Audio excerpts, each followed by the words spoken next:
আপু পিল্লা নামক একজন আর্মি অফিসারের লাইসেন্স করা পিস্তল মিসিং। সবখানে খোঁজা হচ্ছে, কিন্তু কোথাও খুঁজে পাওয়া যাচ্ছে না। আবার অন্যদিকে 3 বছর আগে তার 7 বছরের নাতি নিখোঁজ হয়েছে। সময় যেন এখানে গোলক ধাঁধা, সে যেন ঘুরেই চলেছে সময়ের বৃত্তে। বন্ধুরা, আমি বলছিলাম সদ্য মুক্তি পাওয়া মালায়ালাম মুভি কিষ্কিন্ধা কান্দামের কথা। সাসপেন্স থ্রিলারে ভরপুর এই মুভি আপনাকে জীবনের আরেকটি অধ্যায় সম্পর্কে পরিচয় করাবে। তাই সম্পূর্ণ গল্প জানতে আমাদের সঙ্গেই থাকুন। কেরালার একটি পুলিশ স্টেশন, সামনে ইলেকশনের জন্য এই পুলিশ স্টেশনের সবাই ভীষণ ব্যস্ত সময় পার করছে। যেহেতু ইলেকশন, তাই যাদের লাইসেন্সকৃত বন্দুক আছে তাদের সবার বন্দুক জমা নেওয়া হচ্ছে, কারণ ইলেকশনের জন্য এই সমস্ত বন্দুকের মিসইউজ হওয়ার সম্ভাবনা রয়েছে প্রবল। তাই এই উদ্যোগ নেওয়া। এলাকার সবার অস্ত্রই জমা নেওয়া হয়েছে, কেবল একজন ছাড়া। তার নাম আপু পিল্লা। সে একজন রিটায়ার্ড আর্মি অফিসার। এরপরই দৃশ্য চলে যায় একটি ম্যারেজ রেজিস্টার অফিসে। সেখানে আমরা পরিচিত হই অজয় এবং অপর্ণার সঙ্গে। আজ তারা বিয়ে করতে এসেছে। সঙ্গে রয়েছে অজয়ের বন্ধু শিবা। শিবা পেশায় একজন পুলিশ কনস্টেবল। এই সময় অজয়ের কাছে থানায় থেকে কল আসে। একজন এসআই বলে, আপনার পিতা আপু পিল্লা এখনও তার বন্দুক জমা দেয়নি, আর আমাদের কলও রিসিভ করছে না। তখন অজয় বলে, বাবা হয়তো ব্যস্ত আছে, আমি বাড়ি থেকে দূরে আছি, তবে সন্ধ্যায় এসে আমি বন্দুক জমা দিয়ে দিব। অজয় তার বাবাকে কল করে বলে সে বন্দুকটি পেয়েছে কিনা। আসলে বন্দুকটি আপু হারিয়ে ফেলেছে। সে অজয়কে বলে এখনও খুঁজছে। তবে শিবা এসে অজয়কে বলে, তোকে আগেই বলেছিলাম বন্দুকের মিসিং কমপ্লেন লেখাতে, তাহলে এখন এত ঝামেলা হতো না। সে যাই হোক, আগে তোদের বিয়ের কাজ শেষ করি। অজয় আর অপর্ণার বিয়ে হয়। তারা দুজন গাঠবন্ধনে বাধা পড়ে। অজয় অপর্ণাকে নিয়ে রেজিস্ট্রি অফিস থেকে বের হয়ে দেখে প্রসব দাঁড়িয়ে রয়েছে। প্রসব তাদের দুজনকে শুভকামনা জানায়। প্রসব হলো প্রবীণার ভাই। প্রবীণা অজয়ের প্রথম স্ত্রী। অপর্ণার সঙ্গে অজয়ের এটা দ্বিতীয় বিবাহ। তার প্রথম স্ত্রী প্রবীণা 2 বছর আগে ক্যান্সারে আক্রান্ত হয়ে মারা গেছে। প্রসব চলে যাওয়ার পরে তারা বাড়ির উদ্দেশ্যে বেরিয়ে পড়ে। অজয় অপর্ণাকে বাড়ি নিয়ে আসে। তারা এসে দেখতে পায় বাড়ির বাইরে অনেক লোক জড়ো হয়েছে। পুলিশ এসেছে আপ্পুকে জিজ্ঞাসাবাদ করতে। তারা এখন জেনে গেছে আপ্পুর লাইসেন্স করা পিস্তলটি হারিয়ে গিয়েছে। আপ্পু নিজেই তাদের সবটা বলে দিয়েছে। একজন আর্মি অফিসার হয়ে কিভাবে এরকম দায়িত্বজ্ঞানহীন হতে পারে, এই নিয়ে এসআই তাকে অনেক কথা শোনাচ্ছিল। মাত্র 3 বছর আগেই বন্দুকটির লাইসেন্স আবার রিনিউ করে আপ্পুর কাছে হ্যান্ডওভার করা হয়েছিল। ইলেকশনের কারণেই এখন বন্দুকটি জমা নেওয়া হবে। তখন অজয় আসে। সে এসআইকে বলে, আমি অজয়, ওনার ছেলে, ফরেস্ট ডিপার্টমেন্টে চাকরি করি। তখন শিবাও সেখানে চলে আসে। যেহেতু সামনে নির্বাচন, সেজন্য এসআই টেনশন করতে থাকে, কারণ যদি কেউ বন্দুকটির মিসইউজ করে ফেলে তাহলে ঝামেলা হয়ে যাবে। বন্দুকটি ভুল লোকের হাতে পড়ার আগেই শীঘ্রই খুঁজে বের করতে হবে। এসআই অজয়কে বলে যত দ্রুত সম্ভব মিসিং কমপ্লেন লেখাতে। আর কেন তারা আগে কমপ্লেন করেনি এটা নিয়ে অনেক কথা শোনায়। আপ্পু খিটখিটে মেজাজের। এত কথায় সে মেজাজ হারিয়ে ফেলে। পুলিশকে বলে যা করার করে নিতে, চাইলে সে মামলাও করতে পারে। এই বলে চলে যায়। রাতে অজয় তার বড় ভাই প্রসাদের সঙ্গে ভিডিও কলে কথা বলছিল। প্রসাদ অনেক বছর হলো আমেরিকায় সেটেলড। অজয় তাকে বন্দুক হারিয়ে যাওয়ার বিষয়টি বলে। যদিও প্রসাদের সঙ্গে তার বাবার যোগাযোগটা এখন একবারে নেই বললেই চলে। কেবল ছোট ভাইয়ের সঙ্গে সে নিয়মিত যোগাযোগ করে। সেখানে অপর্ণা আসলে তার সঙ্গেও প্রসাদের কথা হয়। প্রসাদ অপর্ণাকে তার জবের ব্যাপারে জিজ্ঞেস করে। অপর্ণা বলে সে তার জব ছেড়ে দিয়েছে, এখন আর নতুন কোনো পরিকল্পনাও নেই। সে তার পরিবারকেই সর্বোচ্চ প্রায়োরিটি দিবে। অজয় তার বাবার ব্যাপারে অপর্ণাকে বলে তার বাবা রাগী হলেও তাকে হ্যান্ডেল করা খুব একটা কঠিন কাজ নয়। প্রসাদের সাথে কথা শেষ করে তারা নিজেদের রুমের দিকে যাচ্ছিল। তখনই আপ্পু এসে অজয়কে বলে কাল দুজন লোক ডেকে আনবে, গাছে চড়াতে হবে। এটা বলেই চলে যায়। পরদিন সকালে অপর্ণা ঘুম থেকে উঠে চা হাতে বাড়ির চারপাশটা ঘুরে ঘুরে দেখছিল। সে গাছের ওপরে একটি রেডিও দেখতে পায়। বিষয়টি তার কাছে একটু আশ্চর্যের লাগে। তখন অজয় এসে বলে সামনেই রিজার্ভ ফরেস্ট, সেখানেই বাস করে একদল বানর। ওরাই এসে এটা ওটা নিয়ে চলে যায়, তারপর গাছে ঝুলিয়ে রাখে। চারিপাশে খেয়াল করলে আরও এমন অনেক জিনিসই দেখতে পাবে। অপর্ণার সাথে কথায় কথায় অজয় চাচুর কথা বলে ফেলে। চাচু বানর একদম পছন্দ করতো না, কারণ বানরেরা তার খেলনার জিনিস নিয়ে চলে যেত। আপনারা হয়তো ভাবছেন চাচু কে? চাচু আসলে অজয় ও প্রবীণার সন্তান। চাচু নিখোঁজ হয়েছে প্রায় 3 বছর ধরে। কোনোভাবেই তারা কেউ চাচুর সন্ধান পায়নি কোথাও। পুলিশ এখনও চাচুকে খুঁজে চলছে। অপর্ণার মাথায় একটা আইডিয়া আসে। যেহেতু বানর বিভিন্ন জিনিসপত্র নিয়ে গাছে রেখে দেয়, তাহলে বন্দুকও গাছে রাখতে পারে। সে এ কথা অজয়কেও বলে। অজয় বলে এই জন্যই বাবা কাল রাতে লোক আনতে বলেছে। এরপর আপ্পু কজন লোক দিয়ে পুরো বাগান খুঁজতে থাকে। গাছে গাছে লোক উঠিয়ে দেয় বন্দুক আছে কিনা দেখার জন্য, কিন্তু কোথাও বন্দুকের সন্ধান নেই। তবে চাচুর কিছু খেলনা খুঁজে পাওয়া যায়। বন্দুক না পেয়ে সবাই হতাশ।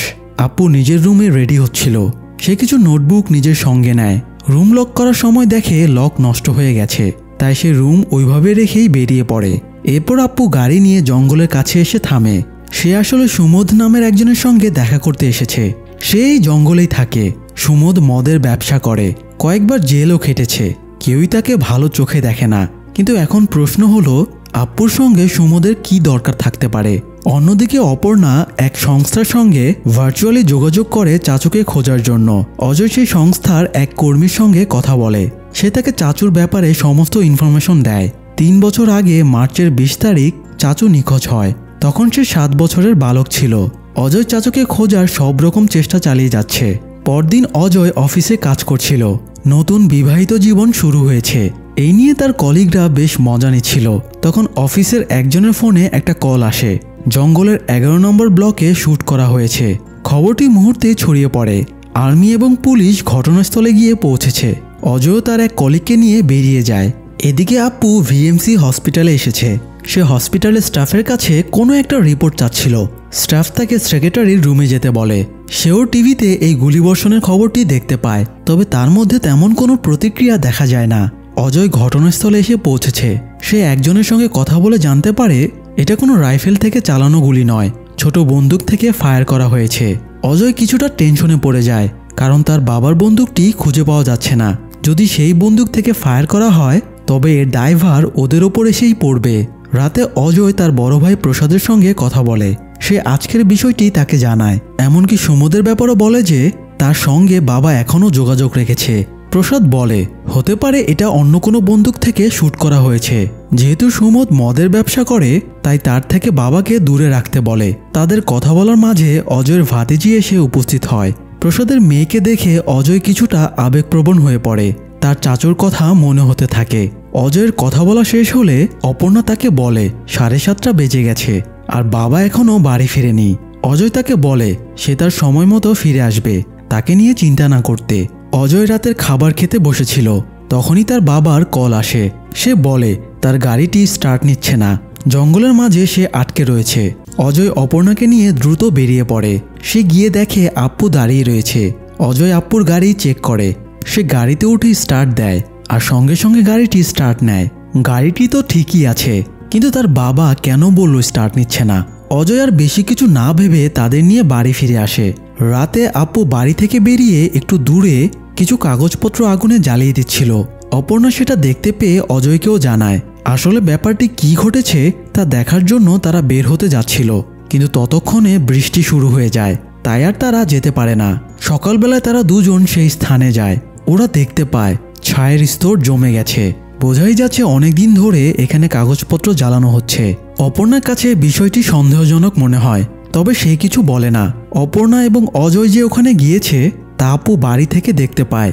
অজয় শিবাকে ডেকে আনে, তারপর শিবাকে ওই জায়গাটা দেখায়। শিবা বলে এখানে 2 থেকে 3 ফুট ছায়ের স্তূপ জমা হয়েছে, তার মানে এখানে অনেকদিন ধরেই কাগজ পোড়ানো হয়। তারা ধারণা করে পাশের জমিতে যেসব ওয়ার্কারেরা কাজ করছে তারাই হয়তো ময়লা আবর্জনা পুড়িয়েছে, তাই বিষয়টি নিয়ে তারা তেমন মাথা ঘামায় না। শিবা চলে যাওয়ার সময় অজয়কে ডেকে বলে সুমোদকে প্রায় জঙ্গলে তোর বাবার সঙ্গে বেশ কয়েকবার দেখা গিয়েছে। এই নিয়ে সবাই কানাঘুষা করছে, তাই তোর বাবাকে সুমোদের কাছ থেকে দূরে রাখিস। এই বলে শিবা চলে যায়। পরদিন অজয় জঙ্গলে কাজ করছিল, ওর সঙ্গে অপর্ণাও ছিল। তখন শিবা এসে বলে কর্ণাটক থেকে খবর এসেছে, সেখানে চাচুর মতো কাউকে দেখা গিয়েছে। অজয় সঙ্গে সঙ্গে অপর্ণাকে নিয়ে কর্ণাটকের উদ্দেশ্যে ট্রেন ধরে। তাদের সঙ্গে শিবাও ছিল। ট্রেনে বসে অজয় অতীতের কথা ভাবছিল। চাচুর প্রিয় একটা খেলা ছিল যেটা অজয় মনে করার চেষ্টা করছিল, কিন্তু কিছুতেই তার মনে পড়ছিল না। প্রবীণার ক্যান্সার ধরা পড়ার পর সে চাচুকে তেমন সময় দিয়ে উঠতে পারেনি। বলতে গেলে একা একাই বড় হচ্ছিল চাচু। দাদা আপ্পুর সঙ্গেও সে তেমন ঘনিষ্ঠ ছিল না। চাচু হঠাৎ করে হারিয়ে যাওয়ার পরে তাকে অনেক খোঁজা হয়েছিল, কিন্তু কোথাও পাওয়া যায়নি।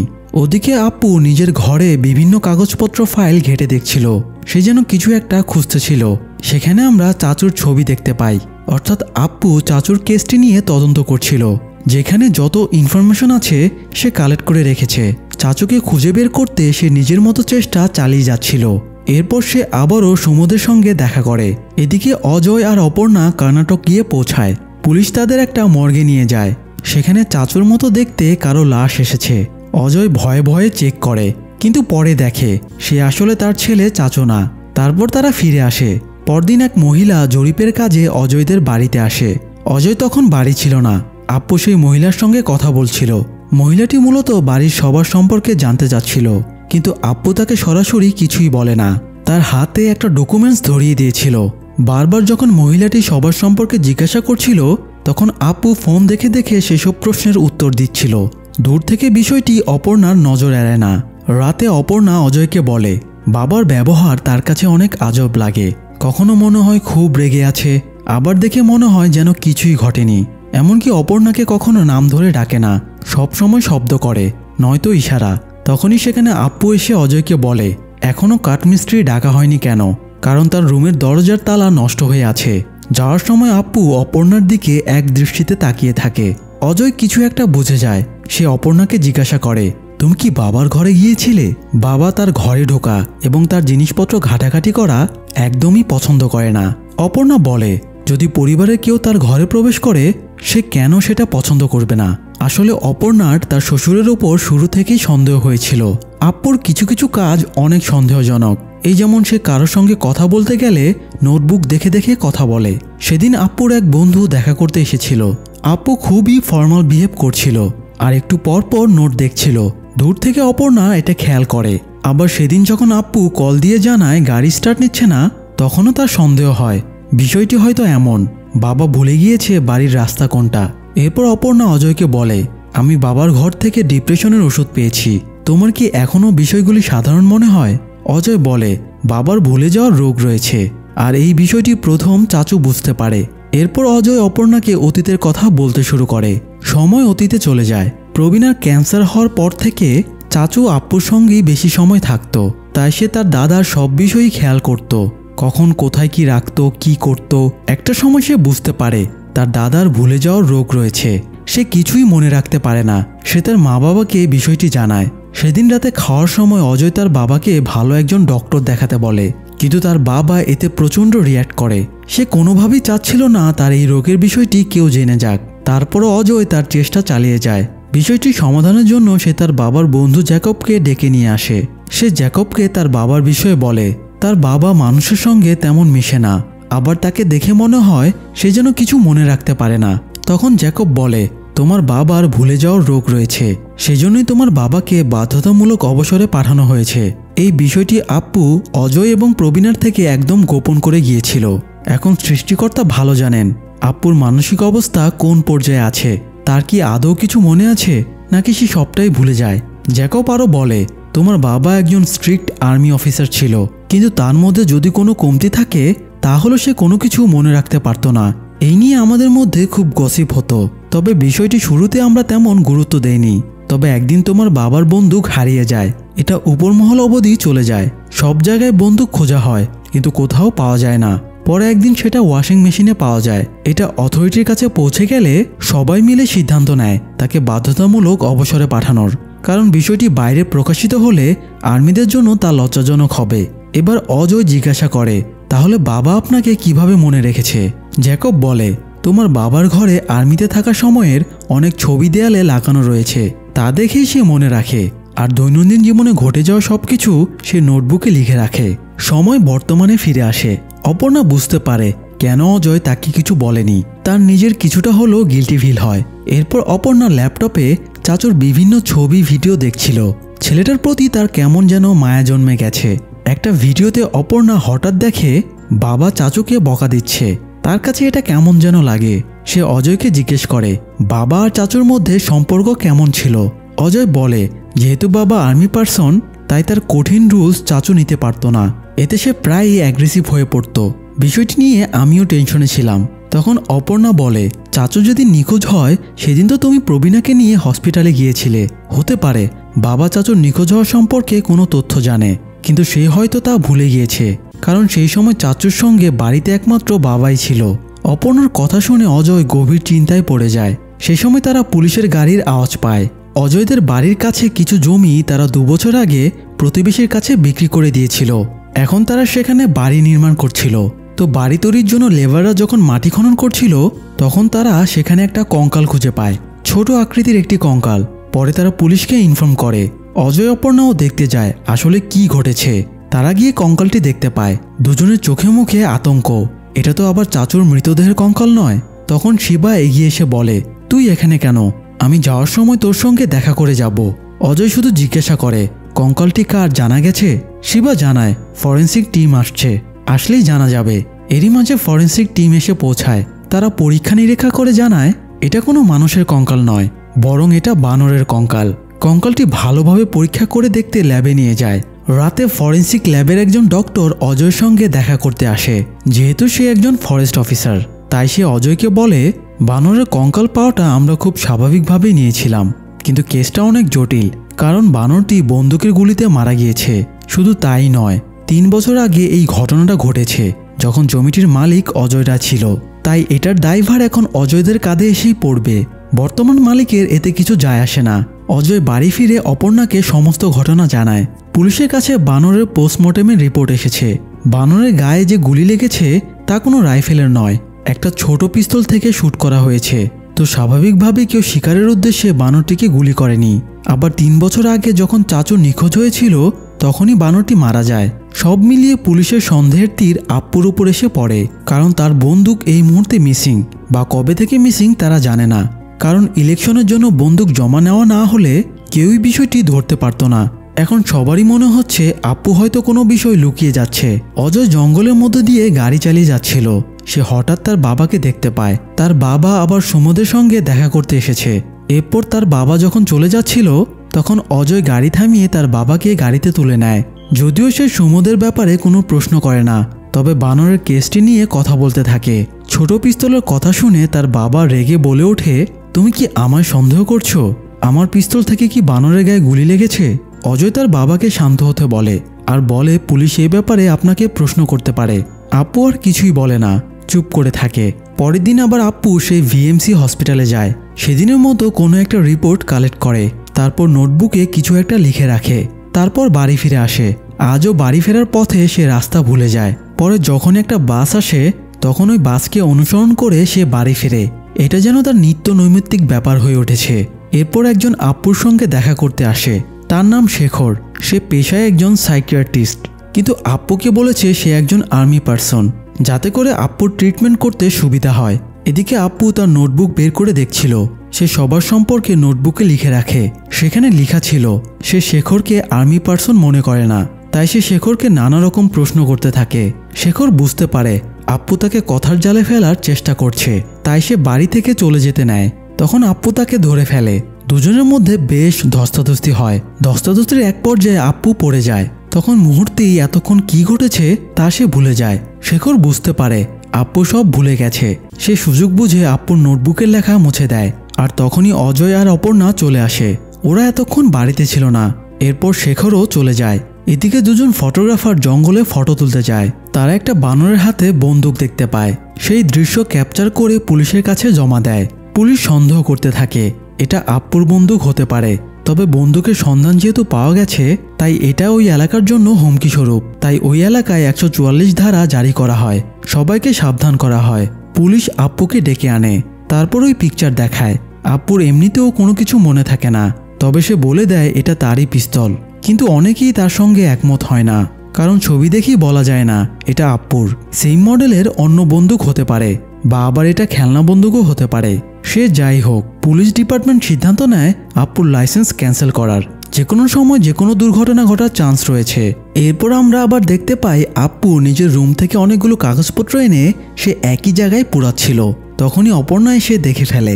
আপ্পু যখন চলে যায় তখন অপর্ণা আগুন নেভানোর চেষ্টা করছিল, আর তখনই আপ্পু এসে অপর্ণাকে বাধা দেয়। ফলে দুজনের মধ্যে ধস্তাধস্তি শুরু হয়। এসব দেখে অজয় দৌড়ে এসে তাদের শান্ত করার চেষ্টা করে। অজয় অপর্ণাকে ছাড়িয়ে নেয়, আর একটু পরে আপ্পু সবকিছু ভুলে যায়। অজয় আর অপর্ণাকে ওইভাবে দেখে বলে, তোমাদের ঝগড়া হলে ঘরে গিয়ে সমাধান করো, এভাবে বাইরে ঝগড়া করলে প্রতিবেশীরা কি বলবে? অর্থাৎ এতক্ষণ যা ঘটেছে তা আপ্পুর কিছুই মনে নেই, এমনকি সে বাড়ি যাওয়ার রাস্তাটাও ভুলে গিয়েছে। এদিকে আপ্পুকে আবারও থানায় ডাকা হয়েছে জিজ্ঞাসাবাদের জন্য। সে পুলিশের কাছে এখন সন্দেহভাজন ব্যক্তি। তাকে প্রায় সময় সুমোদের সঙ্গে দেখা গিয়েছে। আবার তার পিস্তল হারানো থেকে শুরু করে বানরের কঙ্কাল সবটাই সন্দেহজনক। পুলিশ আপ্পুকে জানায়, আমরা সকালে সুমোদকে জিজ্ঞাসাবাদের জন্য নিয়ে এসেছিলাম। সে বলেছে 3 বছর আগে বানরের গায়ে যে গুলিটি লেগেছে সেটা আপনার লাইসেন্স করা পিস্তলের, আর বানরটিকে মার্চের শেষের দিকে শ্যুট করা হয়েছে। এরপর আপনার পিস্তলটির কি হয় সেটা কেন কোথাও দেখা যায়নি। আপ্পু কি বলবে বুঝতে পারছিল না। সে চুপ করে বসে থাকে। আর আপ্পু কী বা বলবে, তার তো কোনো কিছু মনেই থাকে না। আপ্পুকে পুলিশ স্টেশনে আনা হয়েছে সেটা অজয় জানতো না। শিবা তাকে ফোন করে জানায় এবং সুমোদের সঙ্গে দেখা করতে বলে যদি নতুন কোনো তথ্য পাওয়া যায়। অজয় আর অপর্ণা দুজনেই সুমোদের সঙ্গে দেখা করতে যায়। তারা সুমোদকে জিজ্ঞাসা করে আপ্পু কেন এখানে আসতো। সুমোদ 3 বছর আগে কি ঘটেছিল তা বলতে শুরু করে। সময় চলে যায় অতীতে। সুমোদ অজয়দের বাড়ির কাছ দিয়ে যাচ্ছিল। হঠাৎ চিৎকার চেঁচামেচির আওয়াজ শুনে ভিতরে ঢুকলে সে দেখতে পায় আপ্পু চাচুকে মারছে। সুমোদ তাকে ধরে থামায়। আপ্পু প্রচণ্ড রেগে গিয়েছিল, কারণ চাচু তার লাইসেন্সকৃত বন্দুক দিয়ে একটা বানর মেরে ফেলেছে। সুমোদ তাকে বুঝিয়ে শান্ত করে, ছোট মানুষ একটা ভুল করে ফেলেছে। তারপর নিজেই ওই বানরকে নিয়ে মাটি চাপা দিয়ে দেয়, জায়গাটাও পরিষ্কার করে। কিন্তু সে ফেরার সময় দেখে আপ্পু খুব নিশ্চিন্ত হয়ে বাড়িতে ঢুকছে, যেন একটু আগে কোনো কিছুই ঘটেনি। চাচু মন খারাপ করে বসেছিল। এরপর সুমোদ সেখান থেকে চলে যায়। এর কয়েকদিন পর আপ্পু সুমোদের সঙ্গে দেখা করতে যায়, এটা শোনার জন্য আসলে সেদিন কি ঘটেছিল। সুমোদ তাকে সবটাই বলে, কিন্তু সে প্রায় সুমোদের কাছে যেতে থাকে আর প্রতিবারই একই প্রশ্ন করতে থাকে। এরপর সুমোদের কিছুটা সন্দেহ হয় আপ্পু কি আসলেই সবকিছু ভুলে যাচ্ছে নাকি। একদিন সে সরাসরি প্রশ্ন করে বসে, কিন্তু তাতে আপ্পু প্রচণ্ড রেগে যায়, যেন তার ভুলে যাওয়ার বিষয়টা সে কাউকেই জানান দিতে চায় না। তারপর সুমোদ আর কিছু বলেনি। অপর্ণা জিজ্ঞাসা করে আপনি কিভাবে বুঝতে পারলেন যে বাবা সবকিছু ভুলে যায়? সুমোদ বলে আপ্পু প্রতিবার একই প্রশ্ন জিজ্ঞাসা করে আর আমি তাকে সেই উত্তরই প্রতিবার দেই। এছাড়া তাকে দেখে মনে হতো সে যেন নতুন করে বিষয়টি প্রথমবার জানতে পেরেছে। অন্যদিকে সিআই আপ্পুকে একের পর এক প্রশ্ন জিজ্ঞাসা করেই চলেছে। সিআই বলে দেখুন, আপনি হয়তো আগে থেকে জানতেন আপনার বন্দুক মিসিং, কিন্তু সেটা কেন কাউকে জানাননি। আপনি কিছু একটা লুকিয়ে যাচ্ছেন সবার থেকে, কিন্তু সেটা কি? কিন্তু আপ্পু একদম চুপ ছিল। অজয় পুলিশ স্টেশনে আসে। সে বাইরে তার বাবার জন্য অপেক্ষা করছে। শেখর তাকে কল করে বলে পুলিশ যেন আপ্পুকে বেশি চাপ না দেয়, তার প্যানিক অ্যাটাক হতে পারে। এদিকে অপর্ণা সেই জায়গায় যায় যেখানে আপ্পু কাগজ পড়াতো। সে গিয়ে দেখে এখনো কাগজে কিছু টুকরো জ্বলেনি। সে কাগজের টুকরোগুলোকে রুমে নিয়ে আসে। তারপর একটা কাগজে লেখা দেখতে পায় 6টি গুলি ছিল, 2টা গুলি মিসিং। অপর্ণা টেনশনে পড়ে যায়। সে আবার আপ্পুর ঘরে যায়। গিয়ে দেখে অনেকগুলো ড্রয়ার, প্রতিটিতে বিভিন্ন রঙের অনেক নোটবুক, সবটাতেই কিছু না কিছু লেখা রয়েছে। সেগুলো আবার লক করে রাখা হয় সব সময়। ওদিকে পুলিশ আপ্পুকে তখনও ছাড়েনি। সন্ধ্যা হয়ে গিয়েছে। শেখর থানায় আসে। সে অজয়কে নিয়ে সিআইয়ের সঙ্গে দেখা করতে যায়। সে সিআইকে আপ্পুর মানসিক অবস্থার কথা খুলে বলে, এমনকি আর্মিতে থাকা অবস্থায় কেন তাকে বাধ্যতামূলক অবসরে পাঠানো হয়েছিল সেটাও বলে। আপ্পুর টার্মিনেশন লেটার দেখায়। আপ্পুর অসুস্থতার কথা শুনে এসআই পাশের রুমে আরেক অফিসারের সঙ্গে আলোচনা করতে যায়, কারণ এরকম কেসে সাধারণত লাইসেন্স করা পিস্তল ব্যবহারের জন্য দেওয়া হয় না, কিন্তু আপ্পুকে তারা দিয়েছে। এই ড্রাইভার তো এখন তাদেরই, তাই তারা বেশি কিছু না ভেবে আপ্পুকে ছেড়ে দেওয়ার সিদ্ধান্ত নেয়। এই ঘটনা 5খানা হলে তাদেরই ঝামেলায় পড়তে হবে। এদিকে অপর্ণা আপ্পুর পুরো ঘরের তল্লাশি নিচ্ছিল। সে সবকিছু খুঁজতে খুঁজতে আলমারির একটা গোপন ড্রয়ারে সে বন্দুকটি খুঁজে পায়। অপর্ণা অবাক হয়ে যায়, যদি বন্দুকটি বাড়িতেই থাকে তাহলে সেটা কেন আপ্পু পুলিশের কাছে জমা দিচ্ছে না। অজয় তার বাবাকে নিয়ে বাড়ি ফিরে এসেছে। অপর্ণা এগিয়ে আনতে যায়। আপ্পু রুমে এসে প্রচণ্ড রেগে যায়, কারণ জিনিসপত্র এলোমেলো ছিল। অপর্ণা যে ঢুকেছে তার বুঝতে সময় লাগে না।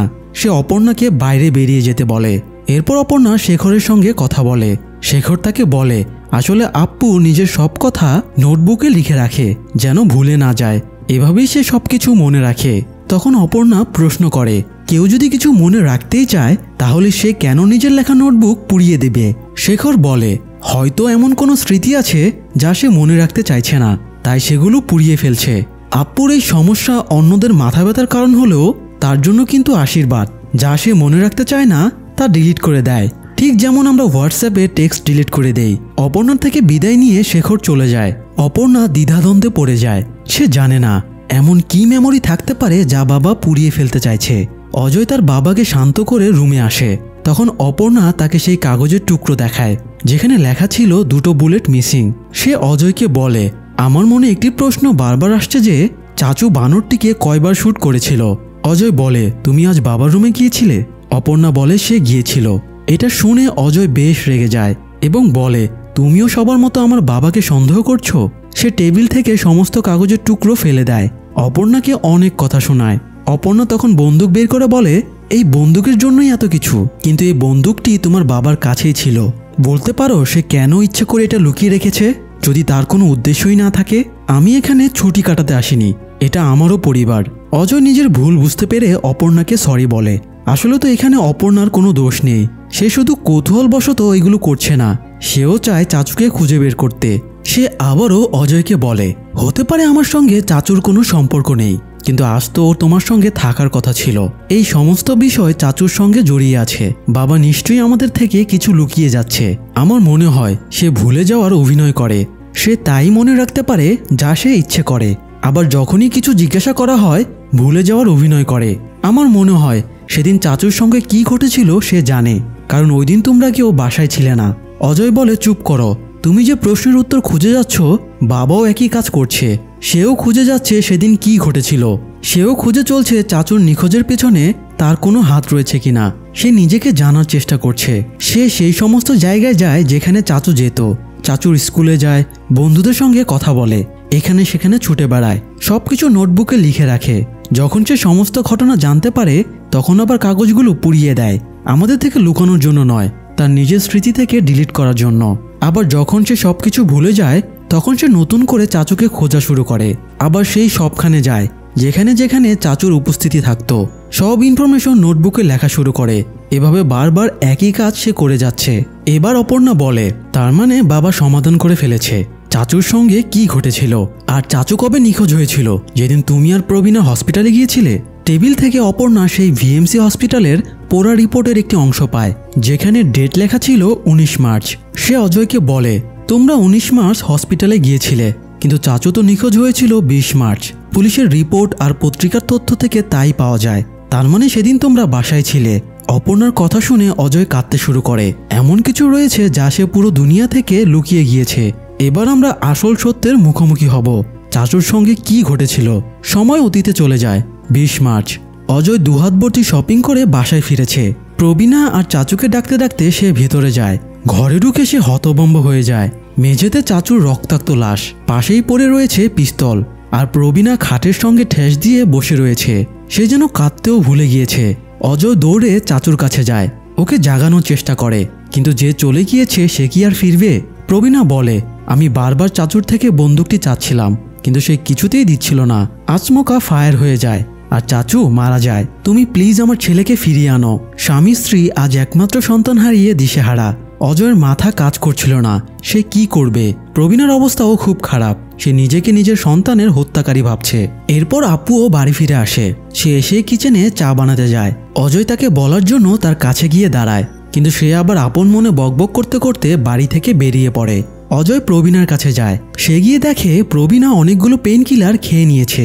অজয় এখন কি করবে বুঝতে পারছিল না, তার মাথা কাজ করছিল না। চাচুর লাশ ওই অবস্থায় রেখেই সে প্রবীণাকে নিয়ে হসপিটালে চলে যায়। প্রথমে ডক্টর প্রবীণাকে ভর্তি করতে চায় না, কারণ এটা পুলিশ কেস, যেহেতু সুইসাইড করার চেষ্টা করেছে। অজয় বলে, আমার স্ত্রীর ক্যান্সার, আর ভিএমসি হসপিটাল থেকেই এই পেন কিলার দেওয়া হয়েছে কেমোথেরাপির জন্য।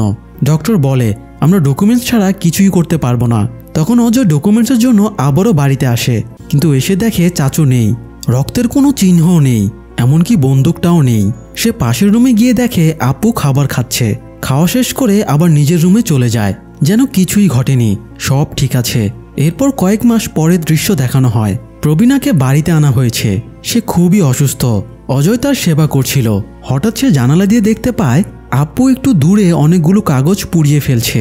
সে তার কাছে গিয়ে দাঁড়ায়। তখন আপু তাকে বলে, আমি শুধু জানতে চেয়েছিলাম আমার দ্বারা চাচুর কোনো ক্ষতি হয়েছিল কিনা। ভিএমসি হসপিটালের রিপোর্টে পেয়েছি তোমরা হসপিটালে গিয়েছিলে 19 মার্চ। আমার পিস্তল থেকে 2টো বুলেট মিসিং। সুমুদের কাছে জেনেছি একটি বুলেট কিভাবে মিসিং হয়েছে, কিন্তু দ্বিতীয় বুলেট আমি জানি না তোমাদের মধ্যে কার হাত থেকে এই ঘটনাটা ঘটেছে। আমি তোমাদের জিজ্ঞেসও করব না, এটা অ্যাক্সিডেন্ট হলেও মার্ডার হিসেবেই ধরা হবে। আর এমনিতেই প্রবীণা ক্যান্সারের রোগী, তাই জীবনে আরও কষ্ট সহ্য করার মতো ক্ষমতা তার নেই। তাই আমি সমস্ত সত্যি জ্বালিয়ে দিলাম। এই সত্য কোনোদিন কেউ জানবে না। আমি চাই না তোমরা কেউ নিজেদের দোষী মনে করো। আমি জানি আমি কোনোদিন সুস্থ হব না, তারপরও আমি খুশি। এসব বলতে বলতে আপ্পু কান্না করতে থাকে। অজয় তার বাবাকে পেছন থেকে জড়িয়ে ধরে কান্না করতে থাকে। মুভির এই হৃদয় বিদারক দৃশ্য দেখে আপনারাও চোখের জল ধরে রাখতে পারবেন না। তবে অজয়ের জানা হলো না সেদিন চাচুর লাশ কি করা হয়েছিল। সময় বর্তমানে চলে আসে। অজয় অপর্ণাকে বলে, আমি আজও জানি না বাবা চাচুর লাশের কি করেছিল, কোথায় তার শেষ কার্য সম্পন্ন করা হয়েছে। আমি বাবাকে এটা কখনো জিজ্ঞাসাও করতে পারিনি। আমি জানিও না বাবার মনে আছে কিনা। এরপর থেকে এভাবেই সবকিছু চলছে। বাবা দিনের পর দিন চাচুকে খুঁজে চলছে। যখন সত্যি জানতে পারে এভাবেই সেগুলো আগুনে জ্বালিয়ে দেয়। কারণ এই সত্য মানুষ জানতে পারলে সন্দেহের তীর অজয়ের দিকেই আসবে। আপ্পু চায় না তার ছেলের ক্ষতি হোক, তাই সত্যটাকেও সে ভুলে যেতে চায়। এরপরের দৃশ্যে আমরা অজয় অপর্ণাকে ট্রেন স্টেশনে দেখতে পাই। এবার তারা নাগপুর যাচ্ছে চাচুর সন্ধানে। যদিও তারা জানে চাচুর দেখা তারা পাবে না, কেবল সময়ের সাথে সাথে সবার সঙ্গে তারাও অভিনয় করে চলেছে। আর আপ্পু সেও আবার চাচুকে খুঁজছে, সুমুদের সঙ্গে দেখা করছে, ভিএমসি হসপিটালে যাচ্ছে। সত্য জানার পর আবার সব প্রমাণ জ্বালিয়ে দিচ্ছে। এটাই এখন তার জীবন।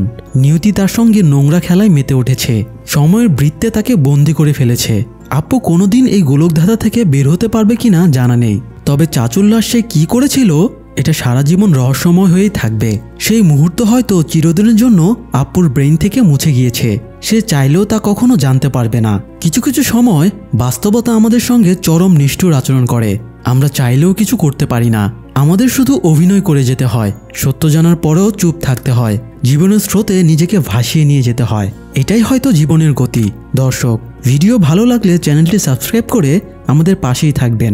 দেখা হবে পরের কোনো ভিডিওতে। ধন্যবাদ।